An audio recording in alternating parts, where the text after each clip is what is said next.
بزرگ تھے ساتھی فوت ہو گئے، تو ان کا بیٹا پی اے میں کیپٹن تھا، جہاز اڑاتا تھا. تو انہوں نے کہا بیٹا نماز پڑھ لیا کر. کہا ابا فرصت نہیں ملتی، بہت کام ہوتا. کہا اچھا چلو نماز کے وقت ایک آدمی کو دعوت دے دیا کر، 5 نمازیں ہیں، 5 دفعہ دعوت دے دیا کر. وہ کہنے لگا میں دعوت دوں؟ خود تو میں پڑھتا نہیں، دوسرے کو کیسے دعوت دوں؟ کہا بیٹا ایک تو میری مان لے، نماز کا انکار کیا ہے تو یہ تو مان لے کہ چلو کسی کو کہہ دیا کر کہ بھائی نماز پڑھا کرو. کہا چلو یہ تو آسان ہے، میں کہہ دوں گا. تو اس نے اپنے ابا کی بات مان لی، ہر نماز پہ 1-2 کو کہہ دیتا بھائی نماز پڑھا کرو. اس کے والد فوج میں جرنیل تھے، یہ کیپٹن تھا. دونوں کی ملاقات نہیں ہوئی. 6 مہینے بعد باپ بیٹا کی ملاقات ہوئی تو دیکھا تو کپتان صاحب کی داڑھی بھی اور ماتھے پہ محراب بھی. انہوں نے کہا بیٹا یہ کیا ہوا؟ کہا آپ نے مجھے پھنسا دیا. وہ جب میں لوگوں کو کہتا رہا تو میرے اپنے اوپر اثر ہونا شروع ہو گیا کہ میں اپنے آپ کو ملامت کرنے لگا کہ اوروں کو تو کہہ رہا ہے، خود تو پڑھتا نہیں. کہ اس نے مجھے کھڑا کیا اور میں نماز پہ آیا. پھر ایک دن شیو کرنے لگا، شیشے میں کھڑا دیکھ رہا تھا تو میں نے کہا جب اللہ کو سجدہ کر رہا ہوں تو چہرے پہ نبی کی سنت بھی ہونی چاہیے. تو میں نے سیفٹی بھی پھینک دی، میں داڑھی بھی رکھ لی. تو تبلیغ کا کام کرتے رہنا، ہم فرشتے نہیں بن سکتے. ایک دفعہ ایک آدمی نے میرے اوپر بڑی چڑھائی کی تم تبلیغ والے منافق ہو، کہتے کچھ ہو کرتے کچھ ہو، تمہارے قول اور فعل میں بہت فرق ہے. جب ان کا غصہ اتر گیا تو میں نے ان سے کہا بھائی 100 نمبر تو اللہ نے بھی نہیں مانگے، آپ کیوں مانگتے ہو؟ اللہ نے کہا ہے فمن ثقلت موازینہ، جس کی نیکیاں بڑھ جائیں گی گناہ تھوڑے ہوں گے تو پاس کر دوں گی. تو 100 نمبر تو اللہ نے بھی نہیں کہا کہ ایک گناہ تیرے کھاتے میں نہیں ہونا چاہیے. 100/100 نمبر لے گا تو جنت دوں گا، نہیں تو ریپٹ مار کے جہنم میں ڈالوں گا. تو 100 نمبر تو اللہ بھی نہیں مانگتا. اسے پتا ہے میرا بندہ کمزور ہے، کبھی گناہ کرے گا کبھی نیکی کرے گا. تو وہ کہتا ہے جس کے پاس 51 نیکیاں ہوئیں اور 50 گناہ ہوئے تولوں گا تو 51 جھک جائیں گے نا، 50 معاف. مثال دے رہا ہوں. ہمارے علاقے میں ایک ذمہ دار تھے، وہ ذکر بھی بہت کرتے تھے، گالیاں بھی بہت دیتے. ادھر سبحان اللہ تیرے فلانے، الحمدللہ کے ساتھ ایک پھکڑ تولتے تھے. ساری زندگی وہ ایسا ہی کرتے رہے. جب وہ فوت ہو گئے تو کسی نے ان کو دیکھا تو انہوں نے پوچھا کہ میاں صاحب آپ کے ساتھ کیا ہوا؟ آپ تو گالیاں بہت دیتے تھے. خود انہوں نے پوچھ رہا ہے آپ تو گالیاں بہت دیتے تھے، تو آپ کے ساتھ کیا ہوا؟ کہ اللہ تعالیٰ نے میرے ذکر اور میری گالیوں کو تولا تو میرا ذکر بڑھ گیا تو میری بخشش ہو گئی. اللہ نے بھی کاؤنٹنگ رکھی ہے، پرفیکشن مانگی ہی نہیں. اگر اللہ پرفیکشن مانگتا تو پھر آپ کہتے تم کرتے کچھ ہو کہتے کچھ ہو. اگر میں کہتا صحیح ہوں تو ایک نیکی تو کر رہا ہوں، اور کرتا نہیں ہوں تو ایک گناہ کر رہا ہوں. کیا پتا میرا رب میرے کہنے کے طفیل میرے نہ کرنے کو معاف کر دے. بس ایک صورت میں ہے کام خطرناک کہ اگر میں اس کہنے سننے کو اپنی دنیا بنانے کا ذریعہ بنا لوں پھر خطرناک ہے. تأمرون الناس بالبر وتنسون انفسکم وانتم تتلون الکتاب، وہ یہ آیت. لیکن اگر میرے اندر اخلاص ہے تو پھر میں انسان ہوں، کبھی اچھا کروں گا کبھی برا کروں گا، لیکن میرے ذمہ صدا لگانا ہے. تو بھائیو اس تبلیغ کے کام کو کرتے رہنا. اس سے ایمان بنتا ہے، ایمان سے دین وجود میں آتا ہے. دین کے 2 حصے ہیں، ایک عبادات ہے جس میں نماز سب سے اہم ہے. پھیری پہ ہو گھر پہ ہو نماز نہ چھوڑو. رمضان کے روزے ہیں، اللہ پھر رزق زیادہ دے دے، حج کرو، زکوٰۃ دو. لیکن عبادات بڑی محدود ہیں اور اس میں کثرت اللہ نے مطالبہ بھی نہیں کیا، بلکہ اللہ تعالیٰ نے اس میں اعتدال ہی کو پسند فرمایا ہے. اللہ تعالیٰ نے ہمارے نبی لمبی لمبی نمازیں پڑھتے تھے تو اللہ تعالیٰ نے روک دیا کہ ما انزلنا علیک القرآن لتشقی، میرے نبی میں نے تمہیں قرآن اس لیے نہیں دیا کہ تو لمبی لمبی نمازیں پڑھ کے تھکتا رہے، درمیانہ چل درمیانہ چل۔ اللہ کے نبی نے تبلیغ میں زیادہ زور دکھایا تو اللہ نے اس پر بھی کہا فلا تذهب نفسك عليهم حسرات، اتنا غم نہ کیا کر کے تو خود ہی ہلاک ہو جائے، مات نہیں، ایسا نہ کر۔ تو عبادات محدود ہیں اور اس میں اعتدال مطلوب ہے۔ سارا دن مصلی پہ بیٹھنا یہ اللہ نہیں دیکھنا چاہتا، اللہ یہ دیکھنا چاہتا ہے کہ تو باہر جاتا کہ میں دیکھوں کہ اب تو کیا کرتا ہے۔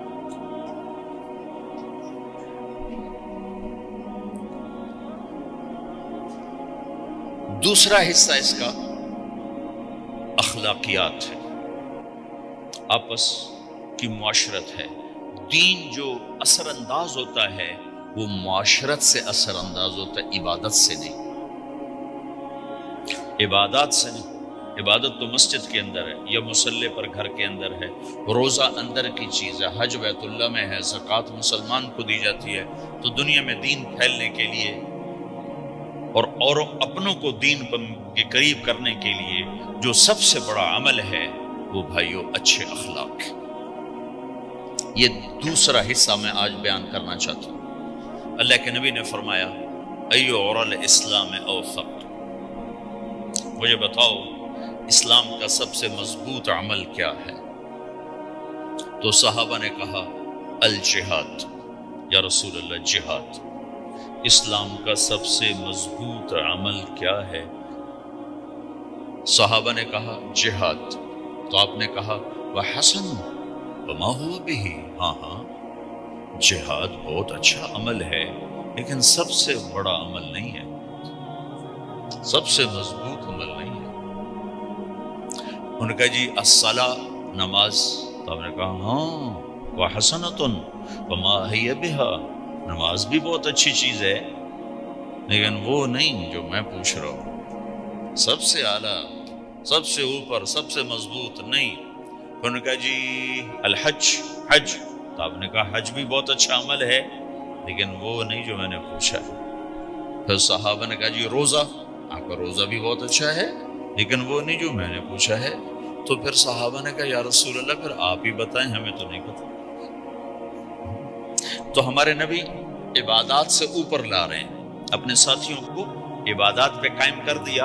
ہر آدمی نمازی بن چکا ہے، ہر آدمی روزے دار بن چکا ہے، ہر آدمی مالدار زکوٰۃ دینے والا بن چکا ہے، اور ہر آدمی حج کا جذبہ پیدا کر چکا ہے۔ اب آپ ان کو اخلاق پہ لانا چاہتے ہیں، چونکہ اسلام کی تکمیل اخلاق سے ہے۔ اسلام کو تشبیہ دی گئی ہے گھر کے ساتھ، بنی الاسلام علی خمس، تو بنیا کا لفظ عمارت پر بولا جاتا ہے۔ تو اسلام کی بنیاد میں ہے کلمہ، نماز، روزہ، حج، زکوٰۃ۔ اگر اس مسجد کی بنیادیں بھر دی جائیں تو اس کو مسجد تو نہیں کہیں گے۔ ہاں جی بنیادیں ڈال دی ہیں، چھت ڈالنی ہے، جب چھت پڑے گی تو پھر یہ مسجد پھیلائے گی۔ تو اسلام کی بنیاد قائم ہو چکی تھی، اب آپ چھت ڈالنا چاہتے تھے۔ چھت کیا ہے؟ وہ اچھے اخلاق ہیں۔ تو اب آپ ان کو اوپر لا رہے ہیں، اوپر لا رہے ہیں۔ تو آپ نے جب پوچھا تو انہوں نے وہی کہا جو انہوں نے ابھی سیکھا تھا، نماز، روزہ، جہاد، حج۔ لیکن آپ نے سب کی نفی کر دی، نہیں یہ بھی نہیں، یہ بھی نہیں، یہ بھی نہیں، یہ بھی نہیں۔ اچھا یا رسول اللہ آپ بتائیں۔ تو آپ نے فرمایا ان اوثق عُرَى الاسلام الحب للہ والبغض للہ، اسلام کا سب سے مضبوط عمل وہ آپس میں اللہ کے لیے محبت کرنا ہے۔ اسلام کا سب سے مضبوط عمل وہ آپس میں اللہ کے لیے محبت کرنا ہے۔ اسلام کا سب سے مضبوط عمل وہ محبت ہے، اللہ کے لیے بغض ہے، اللہ کے لیے محبت ہے، یہ اسلام کا سب سے مضبوط عمل ہے۔ تو بھائیو یہ چھوٹا سا معاشرہ اسلامی بن جائے، اس کے لیے بنیاد میں نے پہلے بتا دی، اب چھت بتا رہا ہوں، وہ ہیں اچھے اخلاق۔ اللہ تعالیٰ نے جب ہمارے نبی نے نماز لمبی پڑھی تو اللہ نے کہا درمیانی پڑھو، میں نے ابھی بتایا۔ تبلیغ میں دکھ زیادہ جھیلا تو اللہ نے کہا درمیانہ چلو۔ لیکن جب اللہ کے نبی نے اخلاق بلند کیے، اخلاق،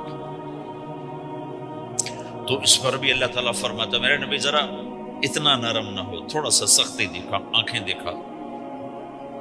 تھوڑا شوشاں کر ہے تو میرے رب نے کیا کہا؟ واہ، میرے رب نے آپ کے اخلاق کی جیسی تعریف کی ہے، آپ کے کسی عمل کی ایسی تعریف نہیں کی۔ نماز کو کہا معتدل، اعتدال، دعوت کو کہا اعتدال، اور اخلاق کو کیا کہا؟ انک لعلی خلق عظیم، اور اس کو طاقت پہنچائی قسم اٹھا کے نون، پھر قسم اٹھائی قلم کی جو علم کا ذریعہ ہے، والقلم وما یسطرون، مجھے قسم ہے قلم اور اس کی تحریر کی، ما انت بنعمت ربک بمجنون وان لک لاجرا غیر ممنون۔ ان دو آیتوں کو چھوڑ کر اگلی جو آیت آ رہی، وانک لعلی خلق عظیم، اے میرے محبوب میں قسم اٹھاتا ہوں قلم اور اس کی تحریر کی، تیرے اخلاق بڑے عالی شان۔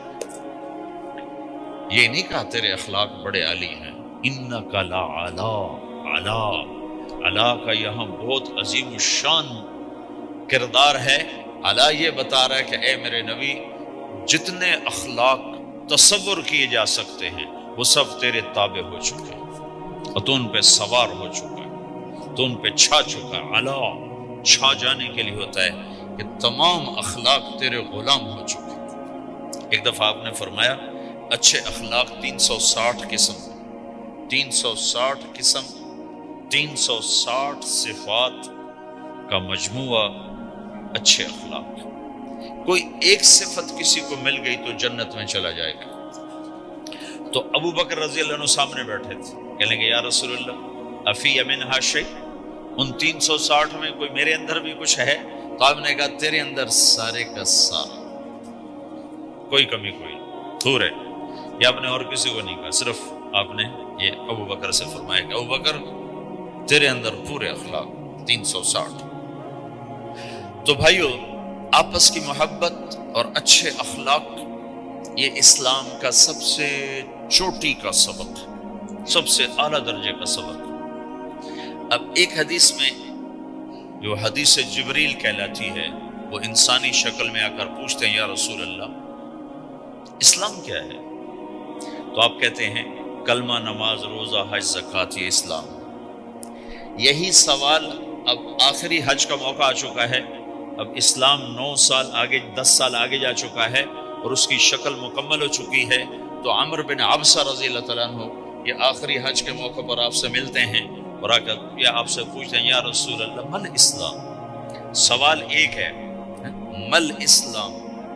شروع میں مدینے کے داخلے کے شروع میں جبریل انسانی شکل میں آتے ہیں اور کہتے ہیں مل اسلام، اسلام کیا ہے؟ تو آپ کہتے ہیں کلمہ، نماز، روزہ، حج، زکوٰۃ۔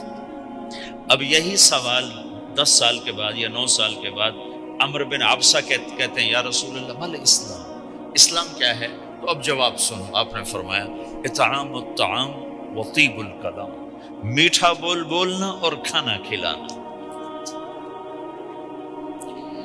کسی سے میٹھا بول بولنا کتنا عظیم ہے میرے نبی کی، میرے اللہ کی بارگاہ میں، کہ آپ نے فرمایا ابتسامک فی وجہ اخیک صدقہ، تو اگر کسی مسلمان کو ہنس کے مل لے تو یہ بھی تیرے لیے صدقے کا ثواب، صدقہ لکھا جائے گا۔ جبریل کہتا ہے یا رسول اللہ مل ایمان، ایمان کیا ہے؟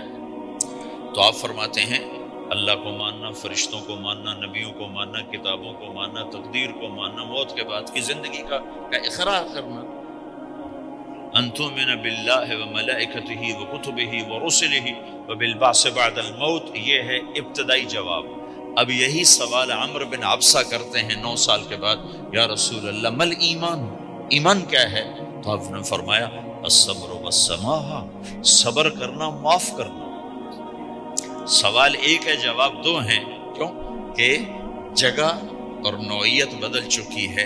ابتدائے اسلام ہے تو عبادات بتائی جا رہی ہیں، انتہائی اسلام ہے تو اخلاق بتائے جا رہے ہیں کہ اے عمر، ایمان کیا ہے؟ صبر کرنا، معاف کرنا، صبر کرنا، معاف کرنا۔